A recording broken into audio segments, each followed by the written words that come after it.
Hello friends, जय श्री कृष्णा। आप सभी का हमारी यूट्यूब चैनल पे हार्दिक स्वागत है। आज हम आपको षटतिला एकादशी व्रत कथा, पूजा विधि, शुभ मुहूर्त, महत्व के बारे में बताएंगे। हिंदू धर्म में एकादशी एक महत्वपूर्ण तिथि है। एकादशी व्रत की बड़ी महिमा है। पद्म पुराण के अनुसार स्वयं महादेव ने नारद जी को उपदेश देते हुए कहा था कि एकादशी महान पुण्य देने वाली होती है। एकादशी प्रत्येक महीने में 2 बार आती है, एक शुक्ल पक्ष में, दूसरी कृष्ण पक्ष में। पूर्णिमा के बाद आने वाली एकादशी कृष्ण पक्ष की एकादशी और अमावस्या के बाद आने वाली एकादशी शुक्ल पक्ष की एकादशी कहलाती है। जो भक्त एकादशी के दिन उपवास करते हैं वे एकादशी के उपवास के नियमों का कड़ाई से पालन करते हैं तथा अगले दिन सूर्योदय के बाद ही उपवास का समापन करते हैं। एकादशी व्रत के दौरान सभी प्रकार के अनाज का सेवन वर्जित होता है। जो लोग किसी कारणवश एकादशी व्रत नहीं रखते हैं उन्हें एकादशी के दिन भोजन में चावल का प्रयोग नहीं करना चाहिए तथा झूठ व परनिंदा से बचना चाहिए। जो व्यक्ति एकादशी के दिन विष्णु सहस्त्र नाम का पाठ करता है उस पर भगवान विष्णु की विशेष कृपा बनी रहती है। माघ मास के कृष्ण पक्ष में आने वाली एकादशी को षटतिला एकादशी कहा जाता है। पद्म पुराण के अनुसार जो भी भक्त षटतिला एकादशी के दिन उपवास करते हैं, दान तर्पण और विधि विधान से पूजा करते हैं, उन्हें मोक्ष की प्राप्ति होती है और उनके सभी पापों का अंत होता है। पुराणों में बताया गया है कि जितना पुण्य कन्यादान, हजारों वर्षों की तपस्या और स्वर्ण दान से मिलता है, उससे अधिक पुण्य एकमात्र षटतिला एकादशी व्रत करने से मिलता है। इस व्रत को करने से घर में सुख शांति का वास होता है, मनुष्य को भौतिक सुख प्राप्त होते हैं, मृत्यु के बाद मोक्ष की प्राप्ति होती है। इस दिन की गई पूजा का विशेष महत्व होता है। षटतिला एकादशी यानी 6 प्रकार के प्रयोगों से युक्त एकादशी। इस एकादशी के दिन तिलों का प्रयोग 6 प्रकार से किया जाता है। पहला, तिल मिश्रित जल से स्नान। दूसरा, तिल के तेल से मालिश। तीसरा, तिल से हवन। चौथा, तिल वाले पानी का सेवन। पांचवा, तिल का दान। और छठा, तिल से बने पदार्थों का सेवन। जो लोग माघ मास की एकादशी का व्रत रखते हैं उन्हें सभी तरह के सुख प्राप्त होते हैं। षटतिला एकादशी के दिन काले तिलों के दान का बड़ा महत्व होता है। भगवान विष्णु को पंचामृत में तिल मिलाकर स्नान कराया जाता है। इस व्रत को रखने से आरोग्यता प्राप्त होती है। अन्न, तिल आदि दान करने से धन धान्य में वृद्धि होती है। षटतिला एकादशी का शुभ मुहूर्त पंचांग के अनुसार इस बार षटतिला एकादशी 7 और 8 फरवरी को है। एकादशी तिथि प्रारंभ होगी 7 फरवरी 2021 दिन रविवार को सुबह 6:26 पर और एकादशी तिथि समाप्त होगी 8 फरवरी 2021 को सुबह 4:47 पर। षटतिला एकादशी स्मार्त की पारणा का मुहूर्त रहेगा 8 फरवरी 2021 दिन सोमवार को दोपहर 1:42 से दोपहर 3:54 तक। हरिवासर समाप्त होने का समय सुबह 10:25 है। वैष्णव षटतिला एकादशी 8 फरवरी 2021 दिन सोमवार को है। वैष्णव षटतिला एकादशी व्रत की पारणा का समय रहेगा 9 फरवरी 2021 को सुबह 7:08 से सुबह 9:21 तक। षटतिला एकादशी की पूजा विधि। नारद पुराण के अनुसार ब्रह्म मुहूर्त में स्नान आदि से निवृत्त होकर भगवान विष्णु का ध्यान करते हुए सबसे पहले व्रत का संकल्प करें और भगवान विष्णु की प्रतिमा या तस्वीर स्थापित करें। इसके बाद गंगा जल में तिल मिलाकर तस्वीर पर छिड़के और धूप दीप करके घट स्थापना करें। फिर विष्णु सहस्त्र नाम का पाठ करें और उनकी आरती उतारें।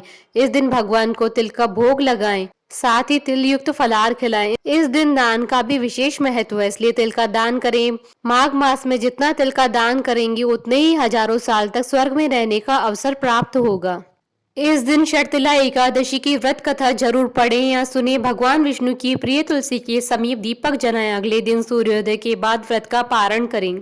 षटतिला एकादशी की पौराणिक कथा। एक समय दालभ्य ऋषि ने पुलस्त्य ऋषि से पूछा कि हे महाराज, पृथ्वी लोक में मनुष्य ब्रह्म हत्या इत्यादि महान पाप करते हैं, पराय धन की चोरी तथा दूसरे की उन्नति देखकर ईर्ष्या करते हैं, साथ ही अनेक प्रकार के व्यसनों में फंसे रहते हैं, फिर भी उनको नरक प्राप्त नहीं होता है। इसका क्या कारण है? वे न जाने कौन सा दान पुण्य करते हैं जिससे उनके पाप नष्ट हो जाते हैं।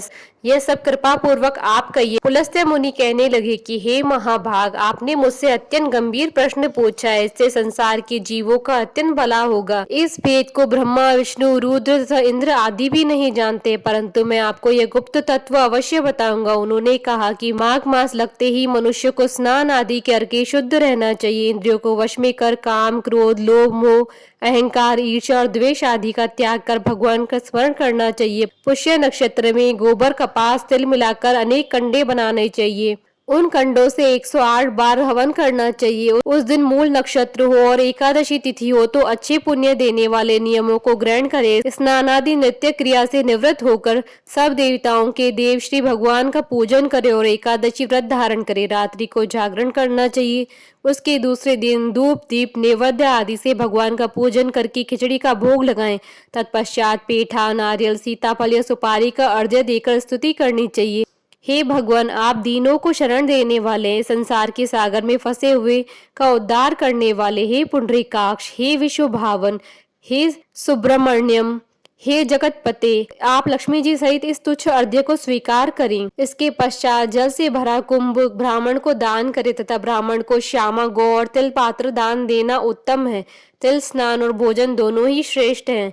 इस प्रकार जो मनुष्य जितने तिलों का दान करता है उतने ही 1000 वर्ष स्वर्ग में वास करता है। तिल स्नान, तिल का उपटन, तिल का हवन, तिल का तर्पण, तिल का भोजन और तिलों का दान, ये तिल के 6 प्रकार हैं। इसके प्रयोग के कारण यह षटतिला एकादशी कहलाती है।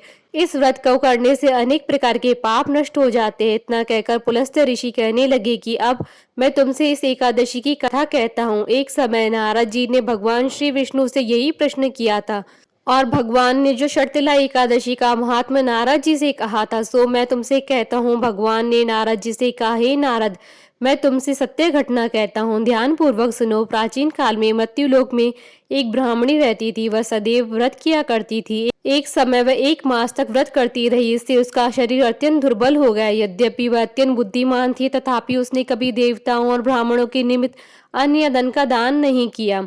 इससे मैंने सोचा कि ब्राह्मणी ने व्रत आदि से अपना शरीर शुद्ध कर लिया, अब उसे विष्णु लोक तो मिल जाएगा, परंतु इसने कभी अन्न का दान नहीं किया है, इससे उसकी तृप्ति होना कठिन है।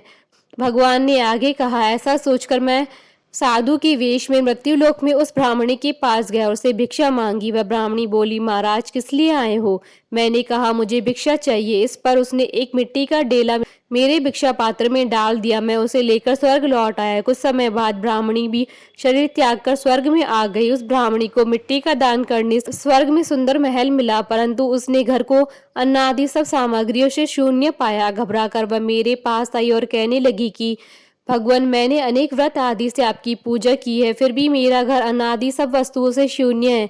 इसका क्या कारण है? इस पर मैंने कहा, पहले तुम अपने घर जाओ, देव स्त्रियां आएंगी तुम्हें देखने के लिए।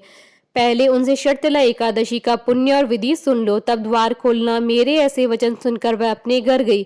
जब देव स्त्रियां आई और द्वार खोलने को कहा तो ब्राह्मणी बोली, आप मुझे देखने आई हैं तो षटतिला एकादशी का महात्मा मुझसे ही कहो। उनमें से एक देव स्त्री कहने लगी कि मैं कहती हूँ। जब ब्राह्मणी ने षटतिला एकादशी का महात्मा सुना तब द्वार खोल दिया। देवांगनाओं ने उनको देखा, न तो वह गांधारवी है और न ही आसुरी, वरन पहले जैसी मानुषी है। उस ब्राह्मणी ने उनके कथनानुसार षटतिला एकादशी का व्रत किया। इसके प्रभाव से वह सुंदर और रूपवती हो गई। उसका घर अन्न आदि समस्त सामग्रियों से युक्त हो गया। अतः मनुष्य को मूर्खता त्याग कर षटतिला एकादशी का व्रत और लोभ न करके तिला आदि का दान करना चाहिए। इससे दुर्भाग्य, दरिद्रता, अनेक प्रकार के कष्ट दूर होकर मोक्ष की प्राप्ति होती है। कथा सार, इस उपवास को करने से जहाँ हमें शारीरिक पवित्रता और निरोगिता प्राप्त होती है, वहीं अन्न तिल आदि दान करने से धन धान्य में बढ़ोतरी होती है। इससे यह भी सिद्ध होता है कि मनुष्य जो और जैसा दान करता है, शरीर त्यागने के बाद उसे फल भी वैसा ही प्राप्त होता है। अतः धार्मिक कृत्यों के साथ साथ हमें दान भी अवश्य करना चाहिए। शास्त्रों में वर्णित है कि बिना दान किए कोई भी धार्मिक कार्य संपन्न नहीं होता है। बोलिए भगवान विष्णु की जय, सनातन धर्म की जय। आशा करती हूँ कि आपको षटतिला एकादशी व्रत कथा पूजा विधि शुभ मुहूर्त का ये वीडियो पसंद आया होगा, तो आप इस वीडियो को अधिक से अधिक लाइक और शेयर कीजिएगा ताकि सभी भक्तों को इस वीडियो का लाभ प्राप्त हो सके। आप हमारे चैनल को सब्सक्राइब जरूर कीजिएगा अगर अब तक नहीं किया है तो, ताकि आप और हम कनेक्टेड रहें। साथ ही प्रेस करना ना भूलिएगा बेल आइकन को, जिससे नए वीडियो से रिलेटेड नोटिफिकेशन आपको तुरंत प्राप्त हो सके। जय श्री कृष्णा।